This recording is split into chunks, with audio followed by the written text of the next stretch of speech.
Sadiq Khan has been dedicated to turning London into Gotham City. That's what he's Yes. been dedicated to, changing this city into just a crime-filled, infested country. But as for Notting Hill Carnival, I think this is the best news I've heard in 2025, that Notting Hill Carnival may be ending. Breaking today. It is time to finally axe the degenerate and dangerous Notting Hill Carnival, which has resulted in the deaths of far too many Londoners over far too many decades. Enough is enough. Now, of course, London's failed Mayor Sadiq Khan is not going to do that. He is prepared to allow to keep seeing Londoners die to keep this ludicrous celebration of diversity where people are stabbed in their hundreds every year going. But of course, the big problem is now, and this has been revealed by the British bashing corporation of all people, that the future of the carnival is in doubt without urgent funding to the tune of many, many millions from the government. Well, I say hell no to that. And actually, even sensible lefties agree. Paul Embry, for example, one of the few sensible lefties left in the country, said, good. It's a festival of drugs, thuggery, and violence.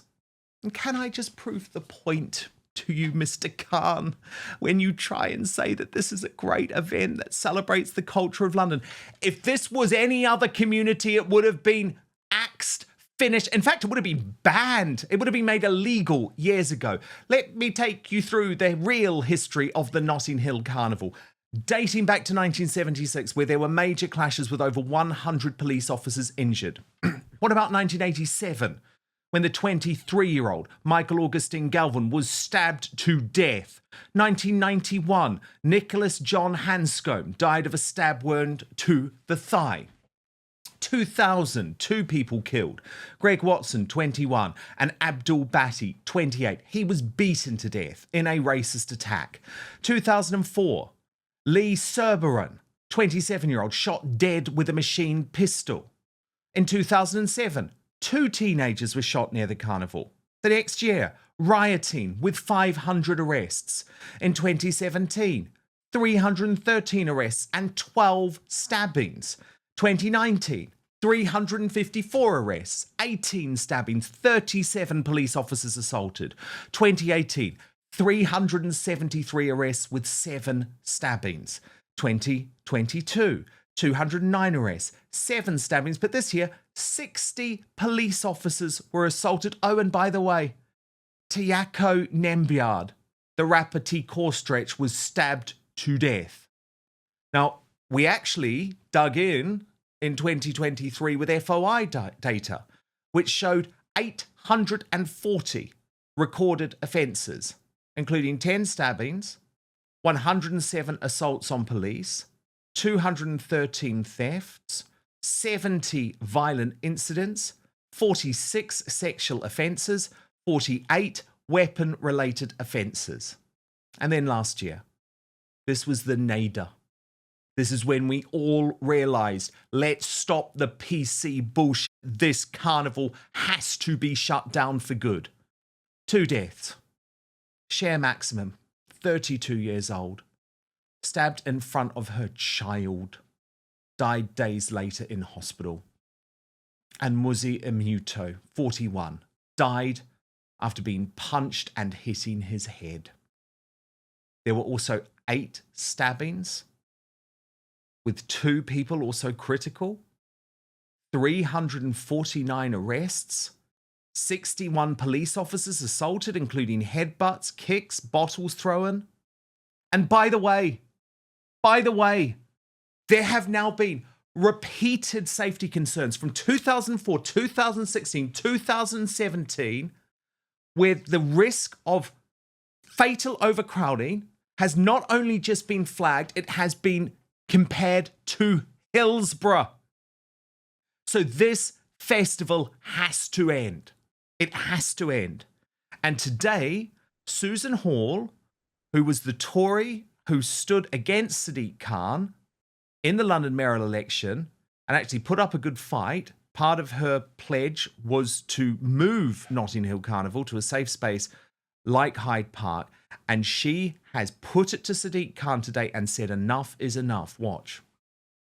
Big news, Outspoken is now available as a podcast too. So please do subscribe wherever you get yours, Spotify, Apple Podcasts, and make sure you rate and review. I'll take 5 stars, if you may. I've just come out of Mayor's question time, and he was in a quite a friendly mood today, which is very unusual. And normally he accuses me of all sorts if I say anything against the carnival, but he seemed slightly more amenable to possibly it not going ahead. I don't know. No doubt I'll get some clips out later so you can see. But the simple fact is, if the head of the police are saying it could be a Hillsborough-style crushing event, for God's sake, politicians, listen and take a view about that. As for taxpayers paying more for it, I'm sorry, they already pay £13.5 million for it. And you know what? We're fed up of Khan, who despicably is now Sir Sadiq. Sir Sadiq. That's something you'll never hear from me on this show, by the way, because this is a man who actually undermines the entire honours system. And finally, a true honest Londoner put to him the destruction that he has wrought on our capital city. Watch.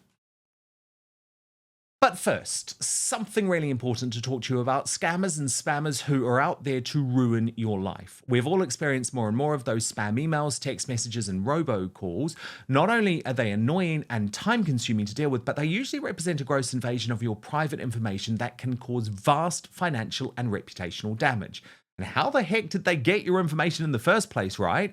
Well, it's likely as a result of data brokers who know everything about you, your health information, your relationship status, your mortgage details, and so much more, and then they sell it for a profit. These data brokers can directly or indirectly expose sensitive information to bad actors, putting you at risk of identity theft. The number of data breaches worldwide rises every year. According to the annual data breach report by the Identity Theft Resource Center, went up by 72% in 2023.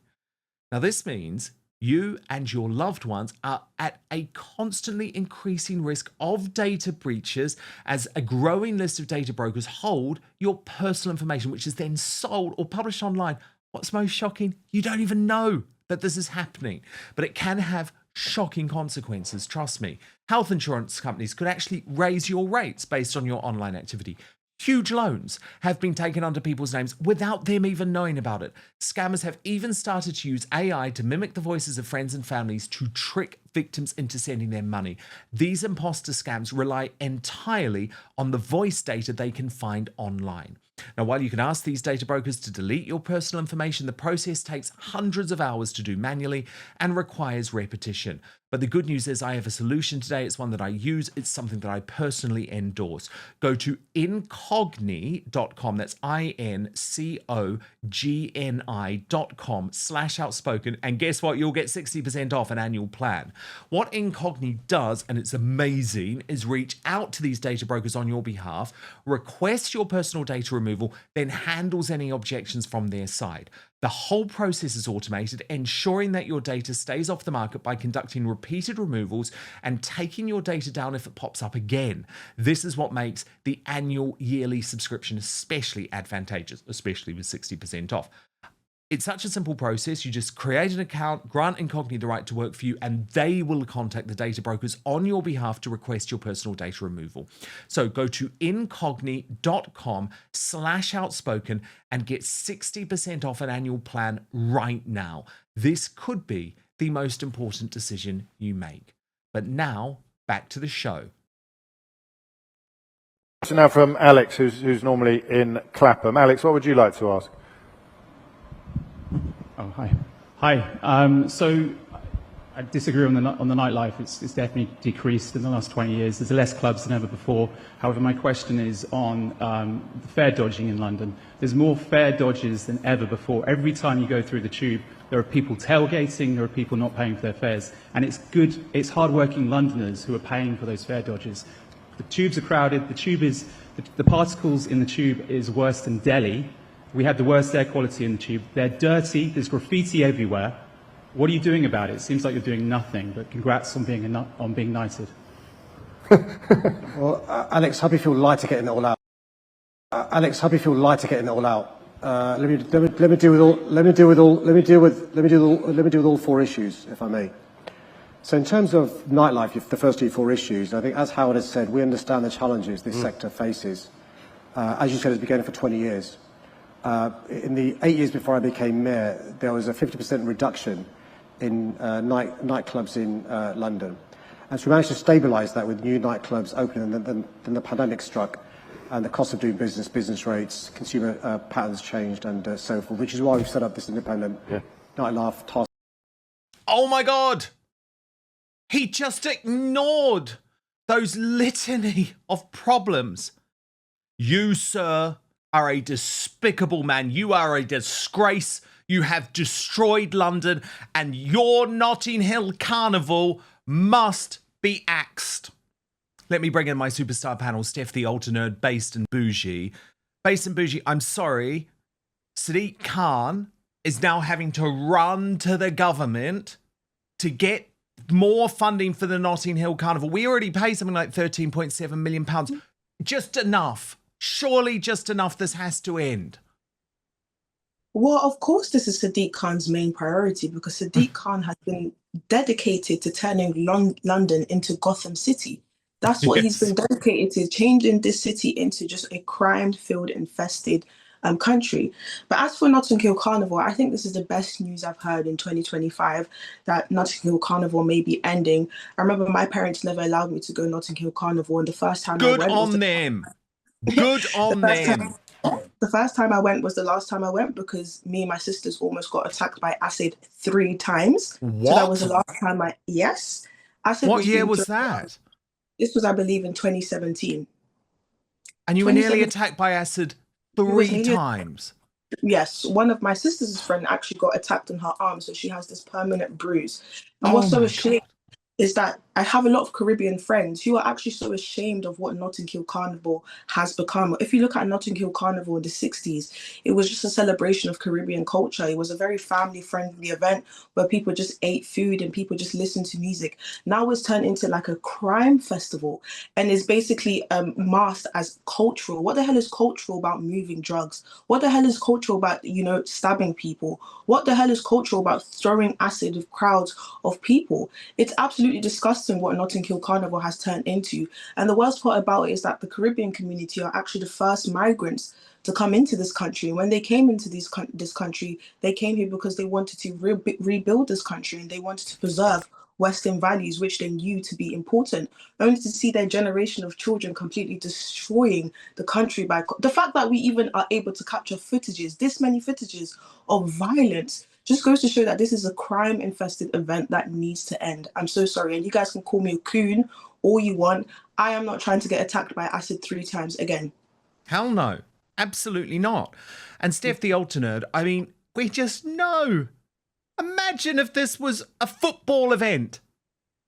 Everyone who attended would be called hooligans and would be banned from entering the capital. It's like there cannot be one rule for a particular group of people and then one rule for another, because this event apparently celebrates culture. I mean, it doesn't. I just returned from Barbados last week, which has, incredibly amazing street culture and these great festivals. I love the Caribbean so much. It is safe. It is totally, totally safe when you're out at those events. So there's no correlation. Actually, you don't even do down the Caribbean people by trying to suggest that the hellhole that the Notting Hill Carnival has become is anything like Caribbean culture, because it's not. No, and, even insiders from the establishment are turning around and saying that, the Notting Hill Carnival, it really shouldn't be anymore.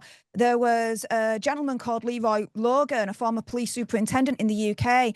He wrote an article in The Guardian about 9 months ago saying that police officers at all ranks policing this event each year do actually believe that it is a crime hotspot. You even have a recent report released back in April of this year by the London Assembly Police Crime Committee agreeing with that assessment as well. Susan Hall, the chairman of that committee, even said that at last year's event, 2 people tragically lost their lives due to violent crime. Now, the lefty morons like Sadiq Khan will continue to say that diversity is a strength. However, I'd like to submit one amendment to their way of thinking, that diversity should be changed to diversity, because people are now literally dying because of it. And Dan, you're right. If this was a football event and you had football hooligans acting like this, buying, selling drugs, fighting with each other and literally killing each other, this event would have been banned eons ago.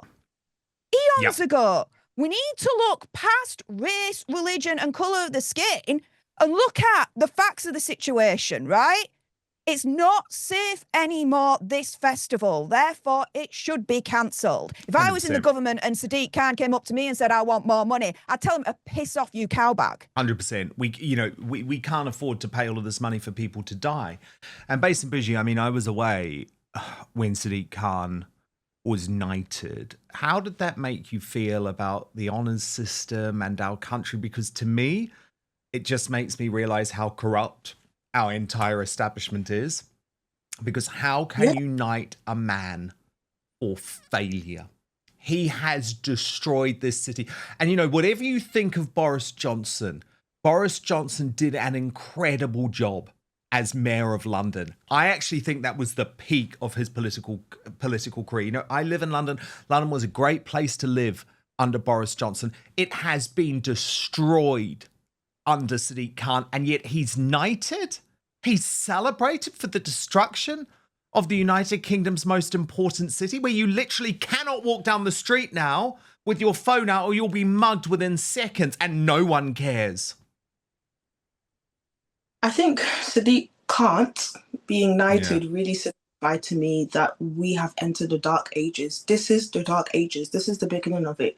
Because I cannot believe that our king has knighted someone who initially said he has no idea about the grooming scandal, who has made, the London city so difficult through ULEZ, who has managed to basically increase knife crime, increase phone theft, and has basically turned London into Gotham City. I mean, the guy has done absolutely nothing for the city except destroying it.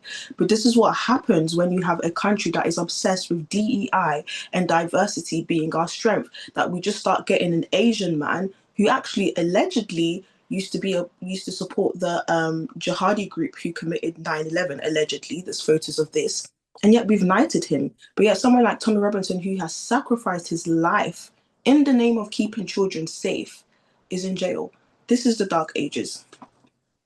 It really is. It really is completely and utterly shameful that we now have Sir Sadiq Khan. Completely and utterly shameful. Oh, honestly, I think it was lucky actually that I was off when that happened, because I may have spontaneously erupted live on air. Thank you so much for watching Dan Wootton Outspoken. Please click on my face just to the bottom left to subscribe to this brand new independent news source and turn on the notification bell so you'll be alerted to our brand new live shows, uncancelled interviews and special royal episodes. Outspoken is also now available as a podcast, so you can listen to the show every weekday on the go, wherever you are.